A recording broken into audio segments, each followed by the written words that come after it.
ወደዚህ ሀገር ስመጣ 2003 ነው በኢትዮጵያ ማለት ነው። በዛን ሰዓት በጅቡቲ ነበር የመጣ ነው። ወራቱ ግንቦት ነበር እና 500 ሰዎች ነበርና ከ500 ሰዎች 46 ሰዎች ብቻ ነው የተረፍነው። ሌሎቹ ሙተዋል ማለት ነው። በየመንገዱ በጣም ኃይለኛ ሙቀት ነበረው ወራቱ ግንቦት ከመሆኑ የተነሳ ማለት ነው። ከነዛ መካከል ደግሞ እኔ በእግሬን ተሰብሬ ነበር ከ46ቶቹ ማለት ነው። አሁን ትሞታለች የምባለው እኔ ነበርኩ፣ ግን በቃ በእግዚአብሔር ኃይል እዛ ደረስኩ። ሳልሞት ባህሩ ዳር ደረስኩ ማለት ነው። ግን እዛ ላይ ተስፋ አልነበረኝም ማለት ምናልባት እዚህ ያላችሁ ልጆች በባህር የመጣችሁ ብዙ ሰዎች ትኖራላችሁ ታውቁት ይሆናልና ዶኒክ ላይ ስትጫኝ እግርሽን አጥፈሽ ነው የምትቀመጪው። ያ ማለት እኔ እግሬ ደግሞ አይታጠፍም አይዘረጋም፣ እንደዚህ በቃ እንደ ኮመንት ነው የሚለውና የግድ አሳጥፌ ተቀመጥኩ። ከዛ እንደምሞት እርግጠኛ ነበርኩ። ስለዚህ ለእናቴ ደብዳቤ መጻፍ ነበረብኝ በሰዓቱ ማለት ነው። ሌሊት ነው ምሽቱ 3 ሰዓት አካባቢ 3 ሰዓት ከዚህ በፊት በሌላ አካውንት እዚህ ቤት ገብተሽ ታሪክሽ እንደ ሌሎቹ በየቦታው እየሞቱ በየመንገዱ እንደቀሩት ልጆች ይቅርታ አልፈለኩም። እነዛ ልጆች ስቲል እስካሁን ድረስ እናት አባቶቻቸው ስላልደወሉላቸው ይመጣሉ እያሉ በተጠብቀዋቸዋል። ሙቷን ብሎ ደግሞ የነገራቸው ሰውም የለም። ያንን ለመድግ ገብቻ አላውቅም ማለት በግጥም ገብቻ አውቃለሁ። ግጥም አቅርቤ አውቃለሁ ቤትሽ የግጥም ፕሮግራም ጋር ከዛ ውጭ እንኳን ገብቻ አላውቅም። እና ያኔ እንግዲህ ወደ እንትሉ ከመግባቴ አንድ ግጥም አለችኝ። እሷ ላንብብና ከዛ በኋላ ወደ ታሪኩ ብገባስ? አይ ታሪኩን ነው የምንፈልገው። ግጥም መጨረሻ ላይ መጀመሪያ ታሪኩን እንስማ።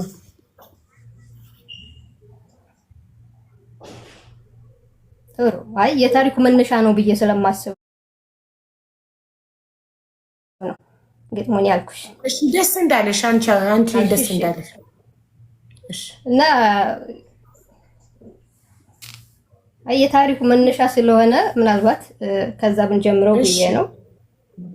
እሺ ወደ ሳውዲ አረቢያ ለመጓዝ የጅቡቲ መስመር ሳቋርጥ ከ5 ደቂቃ በፊት ማለት ነው ለእናቴ የጻፍኩት ደብዳቤ ነው የሚለው። አደራ ይላል ግጥሙ ርዕሱ።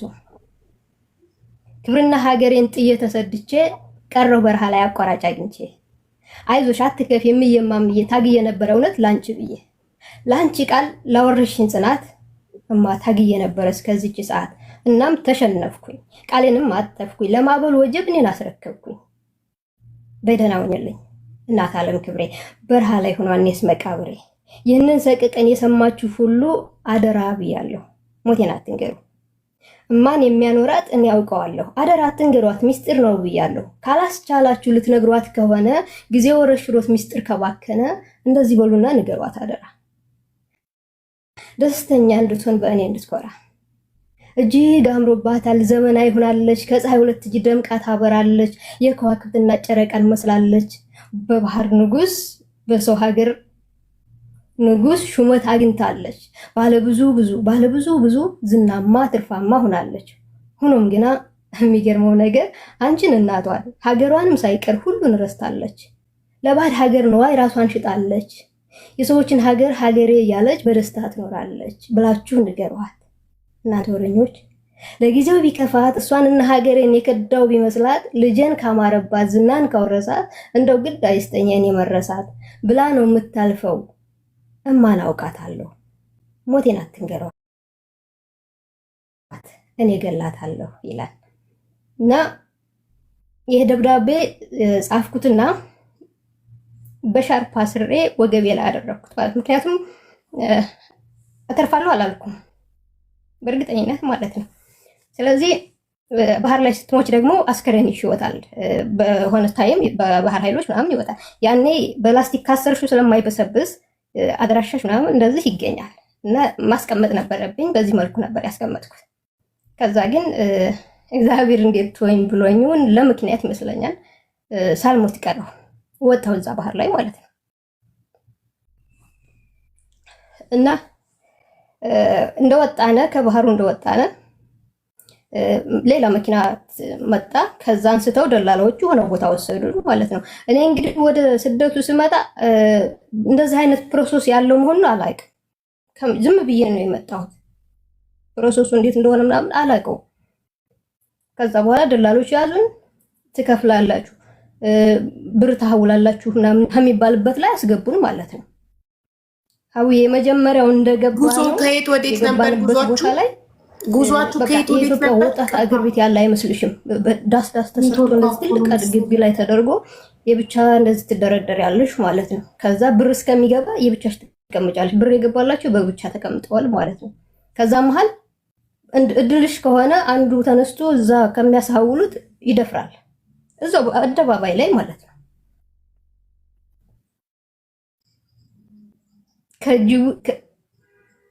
ከኢትዮጵያ ጅቡቲ፣ ከኢትዮጵያ ጅቡቲ፣ ከጅቡቲ የመን ማለት ነው። ከየመን ሳውዲ ነው ጉዟችን የነበረ። ለሳውዲ ነው የሁሉ መከራ እና ከዛ እዛ ላይ እዛ እንትሉ ጋር አዳራሹ ጋር እነዚህ ደላሎች አዳራሽ ጋር ስንገባ በሚያሳዝን ሁኔታ ሌላ ዓለም ነበር የሚመስለው። የሆነ ሌላ ዓለም ማለት እንደዛ አይነት ዓለም አለ እንዴ ብለሽ ከሰውና ሰው ጋር እንደዚህ በዚህ ደረጃ እንደዚህ ይደረጋል ብለሽ እንድታስቢ እስከሚያደርግሽ ድረስ ሴት ነው አይልም፣ ወንድ ነው አይልም፣ የፈለገውን ሰው አንስቶ ነው የሚደፍሩት ማለት ነው። ከዛ ሀዊ ትባያለሽ ካላሳው እዚህ የመን ላይ ማለት ነው። የመን እንደገባሽ ማለት ነው። ያ እንግዲህ ይሄን ምልሽ የዛሬ 10 ምናምን ዓመት ላይ ታሪክ ነው የምነግርሽ አቡዬ። ከዛ እኔ ማህቡልበት ገንዘብ አልነበረም በሰዓቱ ማለት ነው። ገና ወረፋ እንዳያዝነ ከኛ በፊት ያሉትን ልጆች ሲደበድቧቸው እንደዚህ ሃይላንድ እንደዚህ እንዲሰቅለው ነው የሚደበድቡሽ፣ እንደዚህ ዘዝቀው ማለት ነው። ወንዶቹን እንደዚህ ወርታች ይሰበስቡና ግርግራቸውን፣ ሴቶቹ እንደዚህ ያጋድሙና በሚያሳዝን ሁኔታ አንዲት ልጅ ነበረች ወደ ወሎ አካባቢ ናትና ስንመጣ በየመንገዱ ገና ከአፋር ክልል ጀምሮ ነበረ የሚያስቸግሯት። የሚያዩት ሁሉ ይመኛታል በቃ። ከዛ ሙሉ ልብስ አለበስናት እንዳባይ አድርገን ማለት ነው፣ ሰው እንዳያያት። እንደዛ ተብሎም አላመለጠችም። የሚገርምሽ ማለት ነው። ባላላት ባሉ አብሮን ነው ያለው። ከዛ መጨረሻ ላይ አስገድደው ለመድፈር ሲሞክሩ ባልየው እምቢ አለ፣ አልሰጥም አለ ማለት ነው። መጀመሪያ እዛው ፊታችን እሱን ነው የገደሉት። እሷን ከመድፈራቸው በፊት እሱን ነው የገደሉት። ባልየውን ገለው ነው እሷን እንትን ያለው የደፉት ማለት ነው። ከዛ በኋላ ያለው ነገር በጣም ከበደን ከሚባለው በላይ ማለት ነው። ማለት በዚህ ሁኔታ ነው ወይ የምንጓዘው የሚለው ማለት ነው። የምናያቸው ነገሮች ሁሉ አሰቃቂ ናቸው። ከዛ እኔ ወደ ሀገር ቤት እንዲደወልኝ ያደረኩና ከሀገር ቤት ብር እንዲገባ ምክንያቱም ወደ ሳውዲ የሚልክልኝ ማለት ነው። ስለዚህ ከሀገር ቤት ነው ማስመጣት ያለብኝ። ከሀገር ቤት ብር እንዲላክልኝ አስደረኩኝና ብሩ መጣ ማለት ነው። ብሩ ከገባ በኋላ 12 ቀን እዛ ሲቃይ ቦታ ላይ ተቀምጠን በ12ኛው ቀን ደግሞ 34 ሰዎች አድርገው ጫኑን ደግሞ ከአንዲት ቲዮታ ላይ ማለት ነው። እንግዲህ እንደዛ ሲሆን ያ ሁሉ እግሬ አሁን በጣም እንደታመመ ነው የሚገርምሽ ማለት ነው። ከዛ 34ታችን ተጭነን ከሰው ላይ ሰው ስለነበረ መሀል ላይ መኪናው ላይ ሳንወርድ ወደ 3 ሰዎች ሞቱ ደግሞ እዛ ላይ ማለት ነው። መኪናው ላይ እንዳለን ማለት ነው። ወደ ደንበር እያመጡን ነው እንግዲህ።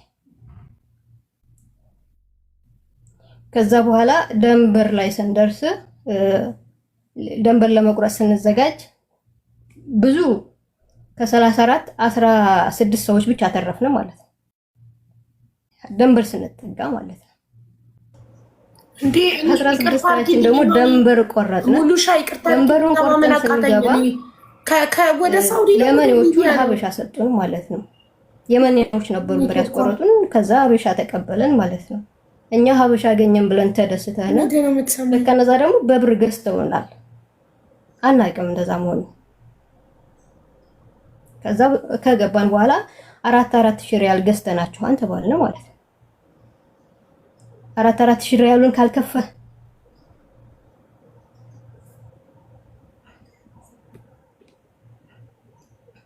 አ ወየ ወየ ሀቡዬ ችግሩ እየቆየ ነው አንቺ ጋር የሚደርሰው ድምጽ። ዝም ብል ይሻላል ብዬ እኮ ነው። ይሰማል? አዎ ይሰማል። በቃ ቀጥይ ማሪ።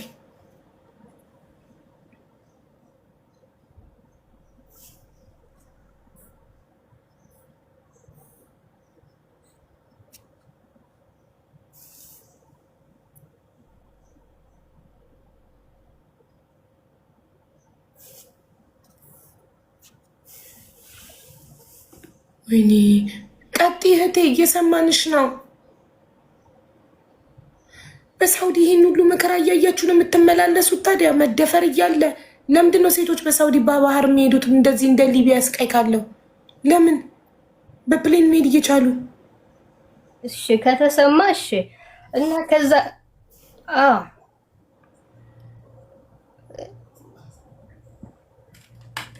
በጣም ከባድ ሲቃዬ ነው ከሚባለው በላይ በጣም ከባድ ሲቃዬ ነው። የመደፈሩ ራሱ ውል የለውም። እንዲህ ነው ብለሽ የምትይው አይደለም ማለት ብር ገባልሽም አልገባልሽም እድልሽ ከሆነ ከተቀመጡት ሴቶች መሀል ያነሱሽና እዛው ሴቶች ከህዝቡ መሀል ነው የሚደፍሩሽ። እዛው መሀል ማለት ነው። ለ3 ለ4 ሊሆን ይችላል። ሲቃዩ ሲቃይ አይደለም። ሌላው ከመደፈሩ በላይ ደግሞ በየቀኑ የምታየው ነገር ይዘገነናል። በየቀኑ በየጊዜው የምታየው ነገር ማለት ነው። እዛ ቦታ እስከምትወጪ ድረስ የምታየው ነገር ስነልቦናሽን በጣም ነው የሚጎዳው። አንዳንድ ሲፈልጉ መጫወቻ ያደርጉሻል። የሚፈልጉትን ሰው መርጠው መጫወቻ ያደርጉሻል ማለት ነው። ልክ ለነሱ ያን ምንም ነው። ሰው እንደ ሰውነትም አይቆጥሩሽም ማለት ነው። ከዛ ለሀበሻ ከደንበር ገብተን ቆርጠና ከነዛ ሁሉ 16 ሰዎች ተርፈን ወደ ደንበር ገባን ማለት ነው። ወደ ሳውዲ ደንበር ላይ ገባን። ከሳውዲ ደንበር ላይ የተቀበለን ሀበሻ ነበረ። ስለዚህ እኛ ደስተኛ ነበርና ማለት በሰዓቱ ሀበሻ ማግኘት ለኛ በጣም ትልቅ ነገር ነው። ከዛ ያን ሀበሻ ደግሞ ምን ቢለን ጥሩ ነው፣ እኔ እያንዳንዳችሁ 4 ሺህ ሪያል ገዝቻችኋለሁ አለን ማለት ነው። እንዴ የምን 4 ሺህ ሪያል ነው? እኛ እኮ እዚህ ድረስ ለመምጣት ነው የከፈልነው ምናምን ስንለው አይ ገዝቻችኋለሁ፣ አሁን 4 ሺህ ሪያል ካላመጣችሁ አትወጡም ተባልን ማለት ነው። ከዛ ያሉት እዛ ቤተሰብ ያላችሁ ሰዎች አደዋውለው ምን ብለው 4 ሺህ ተከፍሎ ወጡ። እኔና አንዲት ልጅ ብቻ ቀረን ማለት ነው። እኛ ሰው ምንደውልበት አልነበረም። ከዛ ሁለታችን ብቻ ስንቀር መጨረሻ እነዛ ምን አደረጉ? ለአረብ ይሸጡሻል፣ ደሞዝሽን በየወሩ ሊቀበሉ ማለት ነው። ስራ እየሰራሽ አንቺ ትሰሪያለሽ፣ እነሱ በየወሩ ደሞዝሽን ይቀበላሉ ማለት ነው። በዛ ተዋውለው አስገቡ ስራ። ከዛ ሀቡዬ እኔ ማለት የመጣሁበት ህልም ነበረኝ። አልመሽ የሆነ ተስፋ ይዘሽ ነው የምትሰደችውና ምንም ሆንኩኝ እኔ ህልሞቼ በሙሉ የሉም። ቆይ እኔ ለምንድን ነው የተሰደድኩት አለ። ለምን ማለት የመጣሁበት ምክንያቱ ምንድን ነው? ያ ሁሉ መከራ አልፌ ከዛ ሁሉ ሞት ከስንት ሺህ ከ500 ምናምን ሰው ተርፌ ከዛም በላይ ከዛ ከሚሰቃዩት አይን ከመውጣት እግር ከመቆረጥ አካልሽ ከመጉደል ተርፌ መጥቼ ደግሞ ሳውዲ የሚባል ቦታ ከገባሁ በኋላ ለምንድን ነው አሁንም ሰርቼ ለሰው የሚሆነው? ልብስ እንኳን ሳልቀይር ማለት ነው። ለ6 ወር እነሱ ጋር ገለገልኩ እየሰራው ደሞዜን እየወሰዱ ማለት ነው። መጨረሻ ላይ መረረኝ የእውነት ማለት ነው። ከዛ በ5ኛው ወር ምናምን አንድ ስልክ ገዙልኝ። ቢያንስ ስልክ ግዙልኝ ከቤተሰቡ ጋር ልገናኝ ብዬ ማለት ነው። ከዛ ያን ስልክ ያዝኩኝ። ትንሽ ቢያንስ ምትይበት ይላል አይደል? እንደዚህ ነበርና በ6ኛው ወር ላይ የእውነት በቃ ህይወት ለእኔ ምንም ሆነችብኝ። በጣም በቃ ነገሮች ሁሉ ጭልምልም አሉብኝ ማለት ነው። ከዛ ራሴን ማጥፋት ወሰንኩኝ። ራሴን ላጠፋ ማታ ነበረ ፎቅ ላይ ተሰቀልኩ መጨረሻ ላይ ማለት ነው። እና ዩቲዩብ ምናምን ነበረ በሰዓቱ በዛን ጊዜና ዩቲዩብ ከፍቼ ሙዚቃ አዳምጬ ለራሴን ላጠፋ ነው የነበረው በሰዓቱ ማለት ነው። ሙዚቃ ወዳለሁኝ በደንብ እንትን ላለሁኝ ካለሁበት ዲፕሬሽን ቢያንስ የሚያቀልልኝ ብዬ የማስበው ሙዚቃ ስለነበር ሙዚቃ አዳምጣለሁኝ። አሁን ዩቲዩብ ራሴን ላጠፋ ላይ ተሰቅያለሁ። ታንክሩ ላይ ነኝ ያለሁት፣ መጨረሻ ሌቭል ላይ ነኝ ያለሁት። ከዛ ዩቲዩብ ገባሁ። ዩቲዩብ ሲገባ መጀመሪያ ላይ የሆነ መዝሙር አየሁኝ ማለት ነው። መዝሙሩን ሳየው ግን የመዝሙሩ ከበሮ መያዟን እንደዚህ ነው እንጂ አርቲስት ስለነበረች እኔ በዛን ሰዓት ሀውዬ ይቅርታ ማለት አርቲስት ዘማሪ ምናምን የሚዘምር አይመስለኝም ነበር። አላውቅማ በዛ ደረጃ። ስለዚህ ስዘምር እንዴ የገባሁት ያየሁት ልተች ነው እንትኑን ገብቼ ያየሁት ልተች ነው። ከፈትኩኝ። ስከፍተው መዝሙሩ የሚገርም መዝሙር ነበር። በጣም የሚገርም ማለት ነው። እሺ ይቅርታ አንዴ ከይቅርታ ጋር ልንገራቸው አልረዳም። አሁንም ደግሜ ያዳመጥኩ 3 ጊዜ ነው ያዳመጥኩ። ኔትወርክ ቆይቶ ነው ንግግር የሚደርሳት። ከዛ እንዴ ለምን እሞታለሁ አልኩኝ። በቃ መሞት የለብኝም መውረድ አለብኝ። የሆነ ተስፋ አለኝ። እንግዲህ ፈጣሪ ምክንያት ሲያደርግልኝ ማለት ነው። ያንን መዝሙር ባልሰማ ወይም ያንን ነገር ከፍቼ ባላይ ራሴን አጥፍቼ ነበር በሰዓቱ። ከዛ ወረድኩኝና እንዴት እዚህ ቤት መውጣት እንዳለብኝ ከዛ በኋላ እዛ ቤት ለመጥፋት ተዘጋጀሁ ማለት ነው። አረቦች ቤት ማለት ነው። ድምጽ አይደርስሽም? ወጣሁ። እንደዛ በሆነ በሳምንት ወጣሽ ግቢ፣ ኔትወርክሽን እንዲስተካከል ውጪና ግቢ። ከዛ ቤት ጠፋሁ። ጠፍቼው ወጥቼ ስልክ ደውዬ ታገኘው ካበሻ ወጣሽ ግቢ ማሬ። አያ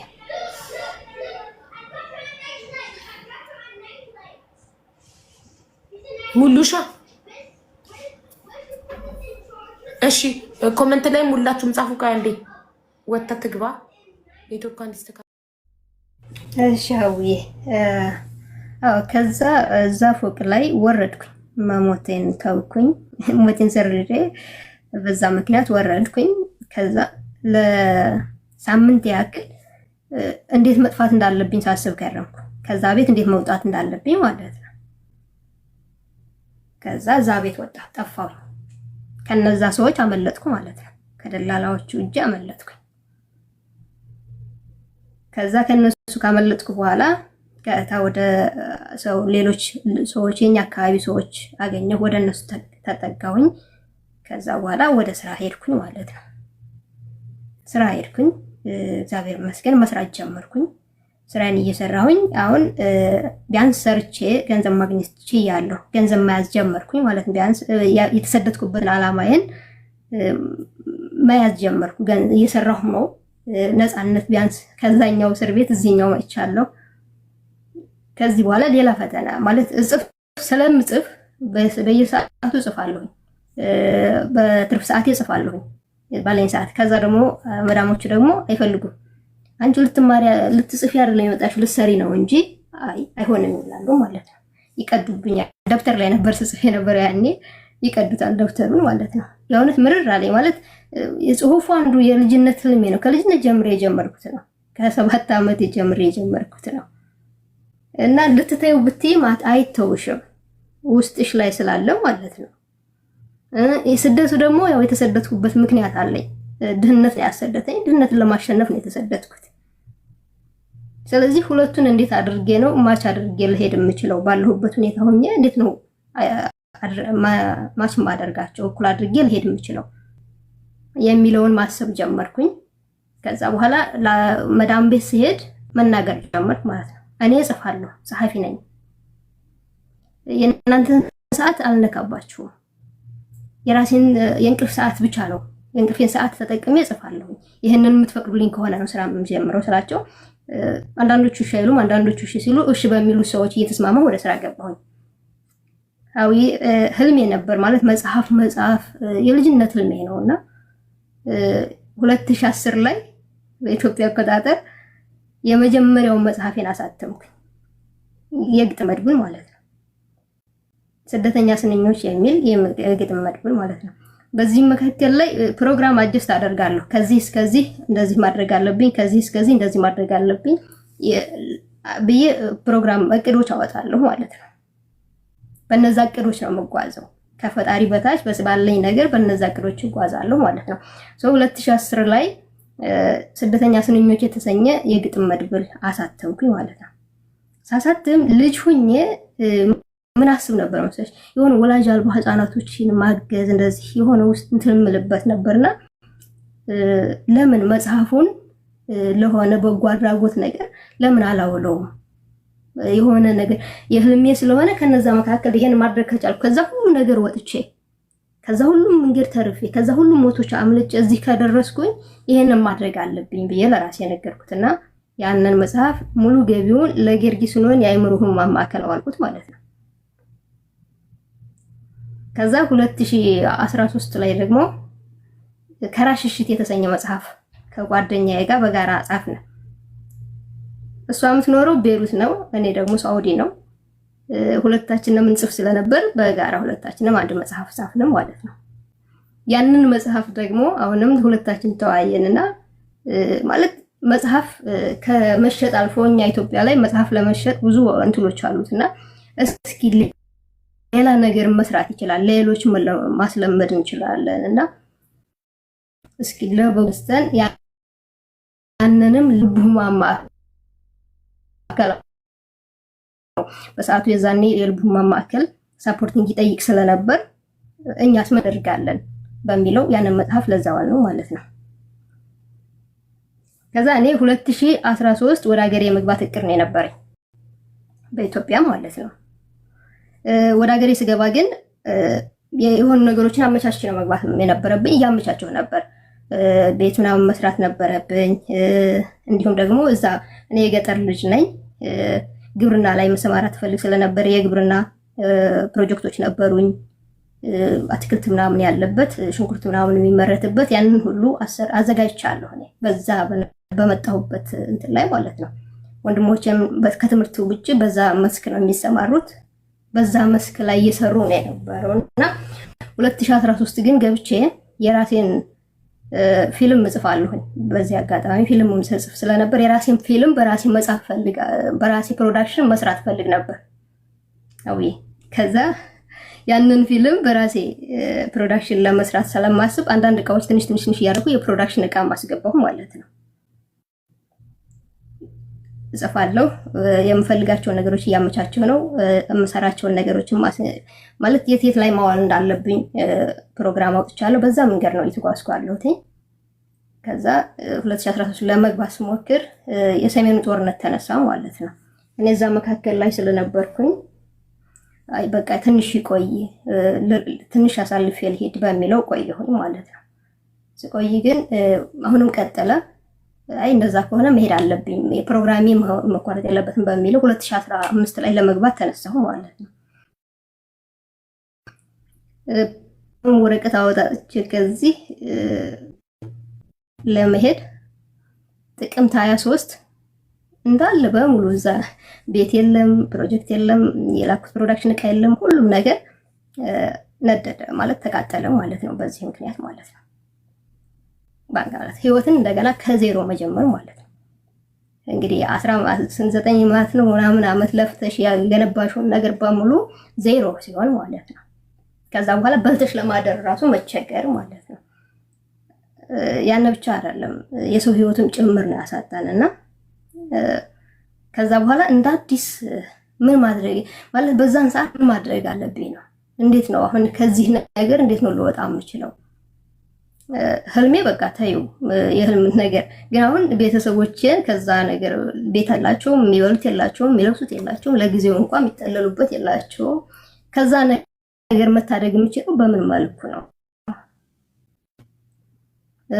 ከዛስ አሁን መዳም ቤት ተሰርቶ ያንን ነገር ሁሉ እንደገና የነበረውን ነገር መመለስ አልችልም። በፍጹም ሊመለስ አይችልም በየትኛውም አቅም ማለት ነው። ስለዚህ አሁን ባለኝ ነገር ምንድነው ማድረግ የምችለው የሚለውን ነበር። በዚህ መሃል ላይ ያለው እንግዲህ ከመቃጠሉ በፊት ተዋው የጨረሰ ስለነበር ጣፋጭ ሲቃ የሚሰኝ መጽሐፍ ለህፃናት የካንሰር ህሙማን ማዕከል ላበረክት ተዋው የጨርሻለሁ። ከዛ መጽሐፍት ቤት ገብቷል ማለት ነው። አሁን ያንን መጽሐፍት ቤት ገብቷል። ለዛ መጽሐፍት ቤት የሚከፈል ብር አለኝ። ያንን ብር ወይ መጽሐፍቱን ከፍዬ ለድርጅት መስጠት አለብኝ ወይ ደግሞ ቤተሰቦች ለለት የሚከራዩበት የሚኖሩበት ማዘጋጀት አለብኝ። ለለት የሚበሉት ማዘጋጀት። ከነዚህ ሁለት ምርጫ መምረጥ ነበረብኝ። በሰዓቱ ከባድ ነበር ማለት እዚህኛው ቃል አለብኝ፣ ተነጋግሬ ጨርሻለሁ፣ ምን ማድረግ አለብኝ? እነሱም ደግሞ ሜዳ ላይ ወድቀዋል። ከዛ ከራሴ ጋር ተጣላሁ። በጣም ከባድ ማለት ነው። ጓደኞች ነበሩኝ 1 2 3 እናንተ እንደዚህ አድርጉ፣ ለእናቴ ቤት ተከራዩላት፣ ለጊዜው ለ2 ወር እንደዚህ ቤት ተከራዩላት፣ ለወንድሞች አንዳንድ ልብስ ግዙላቸው፣ ይሄኛውን ግን ቃል ገብቻለሁ ተነጋግሬያለሁ መስጠት አለብኝ እና ይሄንን መወሰን አለብኝ ስላቸው አይ አንቺ አብደሻል ምናምን አሉኝ። ማበድ አይደለም በቃ ቃል ገብቻለሁ ቃሌን መፈጸም አለብኝ። እናንተ ይሄን ሰፖርት አድርጉኝና ከዚህ በኋላ እነሱን ሰፖርት አደርጋለሁ አልኩኝና ያን መጽሐፍ ለተስፋ አዲስ የካንሰር ህሙማን ማዕከል ዋለ ማለት ነው። እንደዛ አልነበረም እቅድ የነበረው። ብዙ ፕሮጀክት ሰርተን ነበር ለድርጅቱ እንዴት ማድረግ እንዳለብን ማለት ነው። ከዛ የጀርባን ታውቂዋለሽ እሱ ጋር ተነጋገርንና እኔ ያው መጽሐፉን ሳበረክት በመጽሐፉ ስም መጽሐፍ ምርቃት ከመዘጋጀቱ ፊት አንዳንድ ፕሮጀክቶች አስቤ ነበር። ያንን ፕሮጀክት አሁን ለመስራት እኔ አቅም የለኝም፣ አንተ በሐሳብም በጉልበትም ማገዝ የምትችል ከሆነ አድርገውና ይሄን ስራ ሰራ አልኩት ማለት ነው። በቃ እኔ እዚህ ድረስ ነው አቅሜና ሌላውን ደግሞ አንተ ነው። በጣም ደስ ይያል። እሺ በቃ አለ። የ30 ቀን የምሳ ቻሌንጅ አዘጋጀ ማለት ነው ለተስፋ አዲስ ማለት ነው። ለ30 ቀን የምሳ ቻሌንጅ በጣም አሪፍ ከመጽሐፉ ሽያጭ በላይ ነበር የነበረው። ቀጥታ አካውንታቸው ተቀመጠ። በየቀኑ ምሳ እንዲጋበዙ ተደረገ። ከ30 ቀን አልፎ እስከ 60 ቀን ሆነ። በ30ኛው ቀን መጽሐፉን እዛው ድርጅቱ ጋር አስመረቅነ። መጽሐፉም ተሸጠ። በተለያየ ፕላትፎርም ተሽጦ ገቢው ለሙሉ ለዛ ለድርጅቱ ሆነ። እኔም ያው መዳም ቤት ሁኜ ወደ ቤተሰቦች ማገዝ ላይ ገባሁ ማለት ነው። እነሱን እንዴት ነው ከዛ ሀዊ አንድ የመጨረሻው ወንድም የ11 ዓመት ልጅ ነበርና ሌሎቹ ትልልቅ ናቸው። እሱ ግን ያለውን ነገር መረዳት አይችልም። ገብቶሻል? ማጣቱን ማመን አይፈልግም። ብዙ ነገር ነበረው፣ ሁሉን ነገር ነው ያጣው። ያንን መቀበል አልቻለም፣ ሊረዳው አልቻለም፣ ልጅ ስለሆነ ማለት ነው። ከዛ የሆነ ሰዓት እያወራ ያለቅሳል። እንደዚህ በቪዲዮ እያወራሁት ያለቅሳል። ምን ነው ምናምን ስለው በዓል እኮ ደረሰ፣ በዓል ቤታችን አንሄድም እንዴ አለ። እንግዲህ እዛ ያለበትን ቦታ መቀበል አልፈለገም። የሚኖርበትን ለጊዜው ተከራይቶ የሚኖርበትን ቦታ አልተቀበለውም። ቤታችን አንሄድም እንዴ ምናምን ሲል ቤታችሁ እኮ ትሄዳላችሁ ችግር የለውም ምናምን ሲለው አይ ቤት እኮ የለንም ማለት የት ሄደን እንገባለን አለ። ያኔ ቀን ለኔ በጣም ከባድ ጊዜ ነበረ ከምልሽ በላይ ማለት ነው። ማለት ስለልቦናቸው ማከም እንኳን አልቻልኩም። እነዛ ልጆች በቃ ያለውን ነገር እንዲረዱ ለማድረግ አልሞከርኩም። ከዛ ነገርኩት የታስ ገብርኤል አይደርስም፣ ለጥምቀት ግን ወደዛ ወደ ቀይህ ትመለሳለህ አልኩት ማለት ነው። ወደ ቀይህ ትመለሳለህ፣ የጥምቀት እዛው ሄደህ አገር ላይ ታከብራለህ። አሁን ለጊዜው ግን እንደዚህ ነው ስለው እሺ አለ። ለጥምቀት ለማድረስ ብዬ አንዲት እንደ ኩሽና የምትሆን ቤት ትንሽዬ ቤት እንትላልኩና አሁን ቆርቆሮ ማልበስ ስለማልችል ላስቲክ አለበስኳት ማለት ነው። ቤቲቱን ላስቲክ አለበስኳት። ላስቲክ አለብሼ ጭቃ ምናምን ተመራረገችና ግቢውን አጥሩን ነዶ ስለነበር አጥሩን ማሳጠርኩና የጥምቀት እዛ ሄደው አሉ። ጭቃው ሳይደርቅ ማለት ነው። እዛ ሄደው አለ። ለሱ ደስተኛ ነው። በቃ ከእንዳም ይሁን ምን ይሁን እዛ ቀዩ ላይ መመለሱ ነው የሚፈልጉት እሱ። ከዛ ወደ ፕሮጀክቱ ተመለስኩኝ። የግድ እንትን ማለት ስላለብኝ ፕሮጀክቱ ስራ ደግሞ የጄኔሬተር መግዛት አለብሽ፣ ውሃው እንዳዲስ ማስተካከል አለብሽ እንደዛ። ያንን ሁሉ አደረግነ። አንድ ጄኔሬተር ገዛን፣ ውሃው እንዳዲስ አስተካከልና የፕሮጀክቱ እርሻ ተስተካከለና ሀብሀብ ተዘራ። እርሻው ራሱ ማለት ነው ሀብሀብ ተዘርቶ በጣም የሚያምር ሀብሀብ ደረሰ። ቆንጆ ሆነ። በቃ ተስፋ አለው ምናምን ብለን ቢያንስ ለቀለብ ለምን ይሆናል ለቤተሰብ ምናምን የሚለውን ያሰብነ ዝናብ የት መጣ ሳይባል ጎርፍ መጥቶ የደረሰውን ሀብሀብ ንቅልቅል ነው። አልረዳም ፎሎ አርጉ በሉ በኮመንት በጣም ነው ተስፋ አልረዳም ፎሎ አርጉ እያላችሁ ኮመንት ታይምስ እንዲሆን አርጉት። አልረዳን ፎሎ አርጉ የወንድማችንን ነፍስ ለማዳን እያላችሁ ጻፉ። ቴንክ ዩ። እሺ እናቴ ቅርታ ቀጥ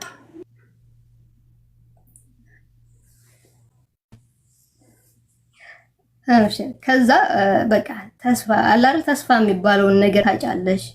እዚህ ጋር ያረቤት ስራ አለ፣ እዛ ያለውን ነገር መቋቋም ይከብዳል። በዚህ መሃል ላይ ሆነን እንዳልኩሽ እጽፋለሁ፣ ጽሁፎችን እጽፋለሁ። እኔ ራሴን የማደርገው እዛ ጽሁፌ ላይ ነው።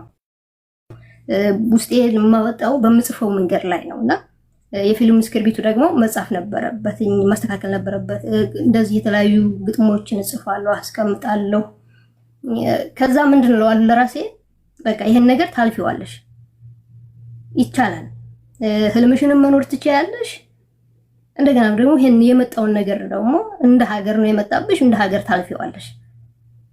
እግዚአብሔር ይመስገን ታለፈ። አሁን በልተው ማደር ይችላሉ። በእርሻቸው ላይ ባለው ነገር በልተው ያድራሉ። ከእኔ እንትን ሲሉ እነሱ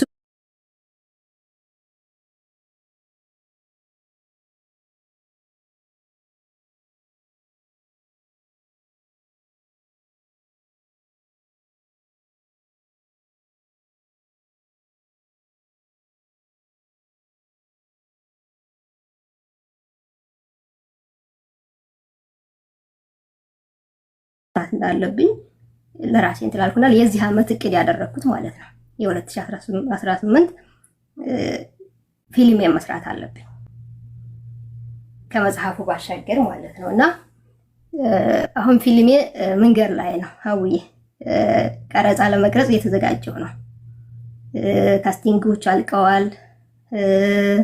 ያሉትን ሴታፖችን ምናምኖች እንደዚህ ዳይሬክተሮች ሁሉ ተመቻችቶ ፊልም ለመቅረጽ ዝግጅት ላይ ነኝ።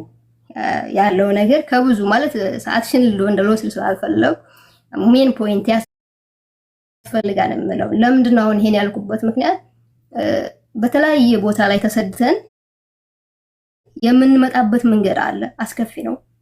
የሚገጥመን ገጠመኞች አሉ፣ እነዛ አስከፊ ናቸው። ያንን ሁሉ ታግለን ህልም ካለን ህልማችንን መኖር እንችላለን። ያንን የተሰጠንን ህልማችንን በዚህ መካከል ላይ ማለፍ እንችላለን። እኔ አሁን ሁልጊዜ የምለው ነገር አለ ከሚታይ የተነሳ ስደቴ ህልሜን አይቀማኝም፣ ህልሜ ደግሞ የተሰደድኩበትን ዓላማ አያስረሳኝም ነው የምለው። ሁልጊዜ እንደዛ ነው የምለው። ምክንያቱም ሁለቱንም ማድረግ እችላለሁ ብዬ ለራሴ ስላሳመንኩት እግዚአብሔር ይመስገን እዚህ ደርሻለሁ። አሁን ካለሁበት ሌቭል አሁን እግዚአብሔር የተመሰገነ ይሁን በዚህ ደረጃ ላይ እገኛለሁኝ። ሀውዬ ያለሁት በዚህ መልኩ ነው። ጥያቄ ካለሽ ምናልባት በጥያቄና መልስ የምመልስልሽ ነገር ይኖራል። እሰይ በጣም ደስ ይላል። እንኳን ስደት ህልምሽን አልቀማሽ፣ እንኳን ህልምሽ የተሰደድሽበትን ዓላማ እንዳትስች ያደረገሽ በጣም ደስ ይላል። እንኳን መጨረሻሽ አማረ። በጣም ነው ደስ ያለን። ባይዘዌ ሜላትም ልክ እንዳንቺ ደራሲ ናት እና ጎበዞች ልክ እንዳንቺ ሜላት ከታች ከአንቺ ካልረዳ ስር ያለችው ሜላት እሷም ደራሲ ናት። አይዶ ነው የምትተዋወቁ ከሆነ እና የመዳም ቅመሞች ሆናችሁ መዳም ቤት ሆናችሁ የመዳም ቅመምነታችሁ ከዓላማችሁ ህልማችሁን እንድትኖሩ ስላላስተዋችሁ በጣም እንኮራባችኋለን። ለብዙ ሴቶች ምሳሌ ትሆናላችሁ እና እናመሰግናለን። ራስሽ ወደሽ ፈቅደሽ አስገቡኝ ታሪኬን መናገር ፈልጋለሁ ላስተምር ብለሽ መተሽ ታሪክሽን ስላካፈልሽን እጅግ በጣም አድርገን እናመሰግናለን። ግጥሙን ልትደግሚልን ትችያለሽ? ግጥሙን እደግምልሻለሁ። እንደገና ከዛ በፊት አንድ ግጥም አለኝ። ያ ግጥም ምንድነው ማለት የኔ መዳም በጣም አስቸጋሪ መዳም ናት ማለት ከሚባለው በላይ ማለት ነውና እንደዚህ ሳወራ ማሚ ጋር እንደዚህ እንዴት ነው የምትሻያት ማለት ከዚህ ቤት ሌላ ሰራተኛ አይቆይም፣ በየቀኑ ነው የምትቀይረው። ከዚህ አንፃር አትለምጅም ተብዬ መቼ ነው የለመድኩት። እዚህ የግድ ባህሪዋን በደንብ እንትን አስቸጋሪ ናትና አሁን እቺ ሴት ሲኦል ናት፣ ግን ከሷ ጋር እየኖርኩ ነው አልኩኝና አንድ ግጥም ጻፍኩኝ ከሲኦል ጋር ኑሮ በሚል ማለት ነው። ያው አሰማኝም ልማትኝ እንግዲህ እንማት እዚህ በጋራ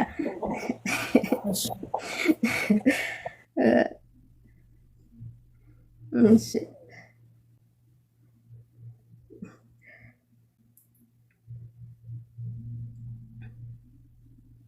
ከሲኦል ጋር ኑሮ የእሳቱ ላንቃ አይደለም ቀርበውት ከሩቅ ይጋረፋል። በእቶን ተከቦ የገፈፈው እሳት የፈገገው እሳት ከእቶኑ በላይ እንጀራ ያወጣል። እንጀራን አውጥቶ ሆድ ሞልቶ ለማደር የሰማው ምጣድ በላብ ይታሰሳል። ትጉልጉል ጢሱ ጥቁር የታደለው ነበልባል እሳቱ ሲኦልን ያስነቃል። እናም አይደለም ለመኖር ስሙ እንኳ ያስፈራል። እትቱ በረደኝ እትቱ በረደኝ አልብሶኝ ያሰኛል። እኔ ግን ሳልፈራ ከሲኦሌ ጋር አብሬ እኖራለሁ። አይገርምም? በታጋሹ ልቤ በቻይ ትካሻዬ ሰጥ ለምበጥ ብዬ ከሲኦል ባሻገር ገነት ነው ያለው።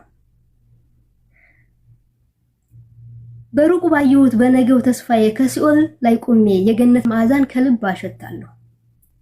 ቢቃጠልም እጄ ቢዝል ትካሻዬ ለሲኦል ሰገነት አልንበረከክም፣ እጄንም አልሰጥም። በደከመው አቅሜ ፍሙን እየረገጥኩ እጓዛለሁ የትም። ለነደደው ውስጤ የሚሆን ጥም ቆራጭ መቼ እንደው ባላቅም ከዕለታት በአንዱ ቀን የኤዶምን ምንጭ መቼም አላጣትም። ማስታወሻነቱ በመዳን ቤት ላሉ የሰውነት ሚዛን ከልብ ለታደሉ ይድረሳቸው ከኔ በያሉበት ሁሉ። መነሻ ሐሳብ የማሚ ነው። ማሚ ጋር ያወራው ስለነበር ይሄን የጻፍኩት። እስኪ እንደው ምን ይመስላል ከሲኦል ጋር ስትለኝ የኔ ይላልና እንግዲህ ለሁላችሁ መዳን ቤት ላላችሁ ይድረሳችሁ ብያለሁ። እንደዛ አይነት መዳን ላላችሁ ማለት ነው። እሺ እናመሰግናለን። ያኛው ግጥም ደግመዋለሁኝ።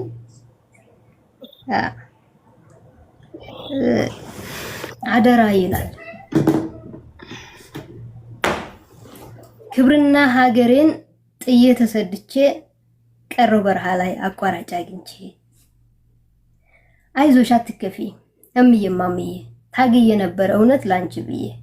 ላንቺ ቃል ላወረሽኝ ጽናት እማ ታግዬ ነበር እስከዚች ሰዓት። እናም ተሸነፍኩኝ ቃሌንም አጠፍኩኝ ለማዕበሉ ወጀብ እኔን አስረከብኩኝ። በደህና ሆነኝልኝ እናት ዓለም ክብሬ በረሃ ላይ ሆኗ እኔስ መቃብሬ። ይህንን ሰቀቀን የሰማችሁ ሁሉ አደራ ብያለሁ ሞቴን አትንገሩ። እማን የሚያኖራት እኔ ያውቀዋለሁ አደራ አትንገሯት ሚስጥር ነው ብያለሁ።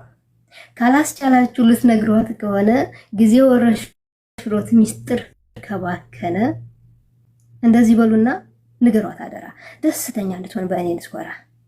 እጅግ አምሮባታል ዘመናዊ ሆናለች ከፀሐይ ሁለት እጅ ደምቃ ታበራለች። የከዋክብትና ጨረቃን መስላለች በሀገሩ ንጉስ ስሞታ አግኝታለች። ባለብዙ ዝና ትርፋማ ሆናለች። ሆኖም ግና የሚገርመው ነገር አንቺን እናቷን ሀገሯንም ሳይቀር ሁሉን ረስታለች። ለባድ ሀገር ነው ራሷን ሽጣለች። የሰዎችን ሀገሬ እያለች በደስታ ትኖራለች ብላችሁ ንገሯት እናንተ ወረኞች። ለጊዜው ቢከፋት እሷና ሀገሬን የከዳው ቢመስላት ልጄን ካማረባት ዝናን ካወረሳት እንደው ግድ አይስጠኝ የኔ መረሳት ብላ ነው የምታልፈው። እማን አውቃታለሁ ሞቴን አትንገሯት እኔ ገላታለሁ ይላል። ሰኔ ላይ ነው ሰኔ 9 2003 ላይ የተጻፈ ነው። ከምሽቱ 3 ሰዓት ተኩል ከባህር ከመግባቴ 5 ደቂቃ በፊት የተጻፈ ግጥም ነው። እናመሰግናለን። ሁለቱም ግጥሞች ደስ ይላሉ። ታሪክሽም አስተማሪ ነው። እናመሰግናለን።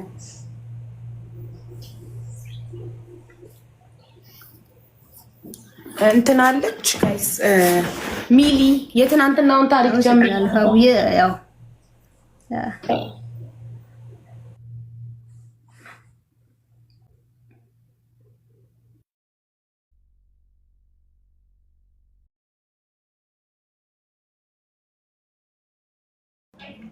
እሺ እናመሰግናለን እህት አለም።